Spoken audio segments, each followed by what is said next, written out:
కేంద్ర ఎన్నికల సంఘం చేపట్టిన ప్రత్యేక ఓటరు జాబితా సవరణ ఎస్ఐఆర్ ప్రక్రియ దేశవ్యాప్తంగా వేగవంతంగా కొనసాగుతోంది.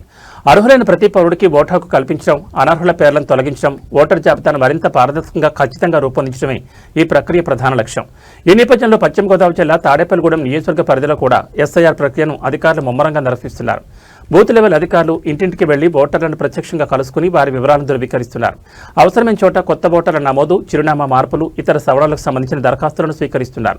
అలాగే బూత్ లెవెల్ ఏజెంట్లు కూడా ఈ ప్రక్రియలో భాగస్వాములై ఓటర్లకు అవగాహన కల్పిస్తున్నారు. ప్రస్తుతం ఎస్ఐఆర్ ప్రక్రియ గడువు ముగియడానికి మరో 4 రోజులు మాత్రమే మిగిలి ఉండగా తాడేపల్లిగూడెం మండలంలో ఇప్పటికే సుమారు 83% ప్రక్రియ పూర్తయిందని మండల రెవెన్యూ అధికారి సునీల్ కుమార్ తెలిపారు. మిగిలిన ఓటర్ల వివరాలను కూడా నిర్ణీత గడువులుగా పూర్తి చేయడానికి ప్రత్యేక చర్యలు తీసుకుంటున్నామని ఆయన చెప్పారు. అయితే ఈ ప్రక్రియపై సోషల్ మీడియాలో కొన్ని వర్గాల్లో పలు అపోహలు ప్రచారంలో ఉన్నాయని, వాటిని ప్రజలు నమ్మొద్దని ఎంఆర్ఓ సునీల్ కుమార్ స్పష్టం చేశారు. ఓటర్ జాబితా సవరణ పూర్తిగా ఎన్నికల సంఘం నిబంధనల ప్రకారమే జరుగుతోందని, అర్హులైన ఒక్కరి ఓటు కూడా తొలగించే ఉద్దేశం లేదన్నారు. అధికారులు ఇంటికి వచ్చినప్పుడు అవసరమైన వివరాలు, పత్రాలు అందించి ప్రజలు సహకరించాలని ఆయన విజ్ఞప్తి చేశారు.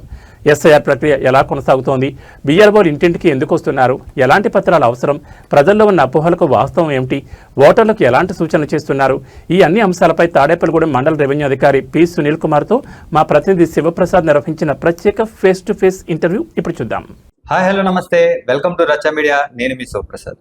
కేంద్ర ప్రభుత్వం ప్రతిష్టాత్మకంగా ప్రవేశపెట్టిన ఎస్ఐఆర్ స్పెషల్ ఇంటెన్సివ్ రివిజన్ ఏదైతే ఓటర్లు తమ ఓటు ఏదైతే డబ్లింగ్ ఓట్లు నివారించేందుకు కేంద్ర ప్రభుత్వం ప్రవేశపెట్టిన ఎస్ఐఆర్ మీద పలు అనుమానాలు అయితే రేకెత్తించాయి.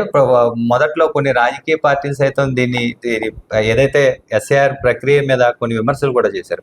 అయితే తాడేపల్లిగూడెం నియోజకవర్గానికి సంబంధించి ఎస్ఐఆర్ ప్రక్రియ మరో 14వ తారీఖున మరొక 4-5 రోజుల్లో ముగిన నేపథ్యంలో ఎస్ఐఆర్ ప్రక్రియ ఎలా జరిగిందనేది తాడేపల్లిగూడెం మండల రెవెన్యూ అధికారి సునీల్ కుమార్ని అడిగి తెలుసుకునే ప్రయత్నం చేద్దాం. నమస్తే అండి. ఎస్ఐఆర్ ప్రక్రియకి సంబంధించి ప్రజల్లో ఉన్న అపోహలు తొలగించే మీరు ఎంతవరకు తొలగించారని, ఎంతవరకు సక్సెస్ అయ్యారు దీంట్లో?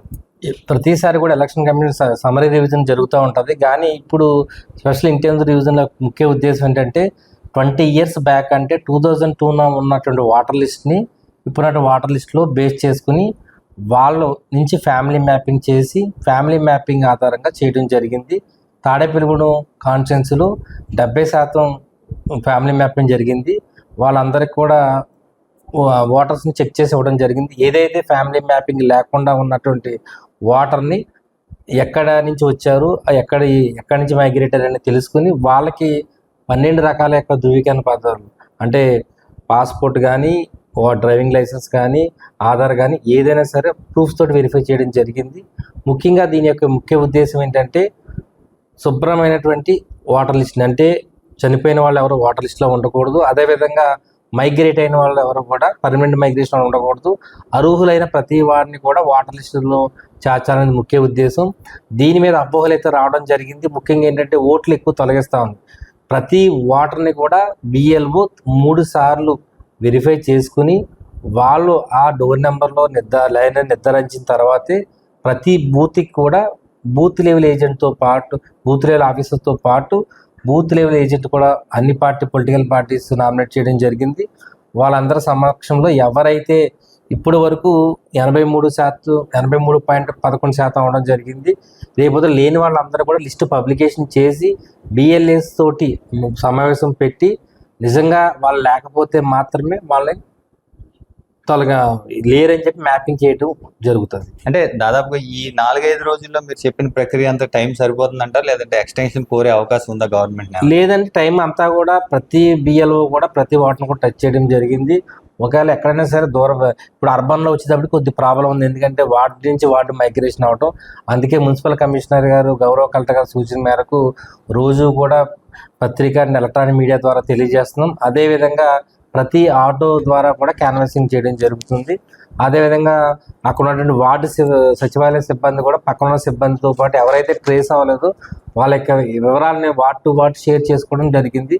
ముఖ్య ఉద్దేశం ఏంటంటే ప్రతి వార్డుని కూడా టచ్ చేయడం జరుగుతుంది. ఎక్కడైనా ప్రత్యేక పరిస్థితులు లేని వారు మాత్రమే, అంటే ఫర్ సపోజ్ తాడేపల్లిగూడెంలో ఉండి వ్యాపార నిమిత్తం రావచ్చు, బెంగాల్ నుంచి కానీ డిఫరెంట్ ప్లేసెస్, వాళ్ళు ఎక్కడైనా మైగ్రేట్ అయితే తప్ప వాళ్ళకి కూడా నోటీసులు కూడా జారీ చేయడం జరుగుతుంది. ఎటువంటి ఏ ఒక్క ఓటును కూడా ప్రొసీజర్ లేకుండా అనుమానాలు ఉన్నటువంటి అనుమానాలని కూడా ఎటువంటి ప్రొసీజర్ ప్రకారం చేయడం జరుగుతుంది.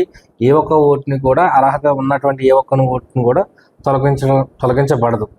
అయితే దాదాపుగా మన ఉమ్మడి తెలుగు రాష్ట్రాల్లో చాలా మంది హైదరాబాద్ మన వలస వెళ్ళిన వాళ్ళు అక్కడ సెటిలర్స్ 2 ఓట్లు ఉన్న పరిస్థితి. ఇప్పుడు అవి పోతాయండి ఓట్లు అవి పోతాయండి. ఇప్పుడు కూడా నేను చూస్తుంది ఏంటంటే ఇక్కడ ఓటర్స్ ఉన్నారు చాలా మంది.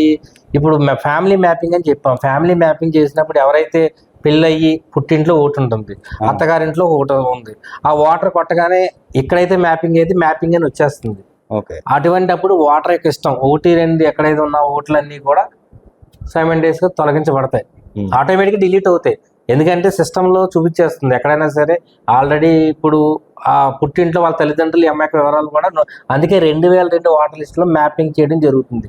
అప్పుడు ఉన్నటువంటి ఓటు ఉందా ఎక్కడ ఉన్నా, ఫర్ సపోజ్ వేరే ప్రాంతం నుంచి ఈ ప్రాంతం రావచ్చు. 2002 ఓటర్ లిస్టులో ఉంటే వాళ్ళ యొక్క మేము అడుగుతున్నాం వాటిని, అమ్మా నువ్వు 2002లో ఎక్కడ ఉన్నావు, ఏ నియోజకవర్గంలో ఉన్నావు తెలుసుకుని అక్కడ ఉన్నటువంటి వాళ్ళు చెప్పి డోర్ నెంబర్ బట్టి అక్కడ ఉన్నటువంటి బిఎల్ఓ అని కానీ మై ఓటర్ యాప్ అనేది యాప్ ఉంది బిఎల్ఓకి, దాంట్లో చెక్ చేసినా కానీ వాళ్ళు ఏ ప్రాంతంలో ఉన్నారో వాళ్ళకి పేరు చెప్తే దాన్ని బట్టి మేము సెట్ చేసి ఆ యొక్క వివరాలను కూడా ఇందులో ఫామ్లో చేయడం జరుగుతుంది, ఎన్యూమరేషన్ ఫామ్లో చేయడం జరుగుతుంది.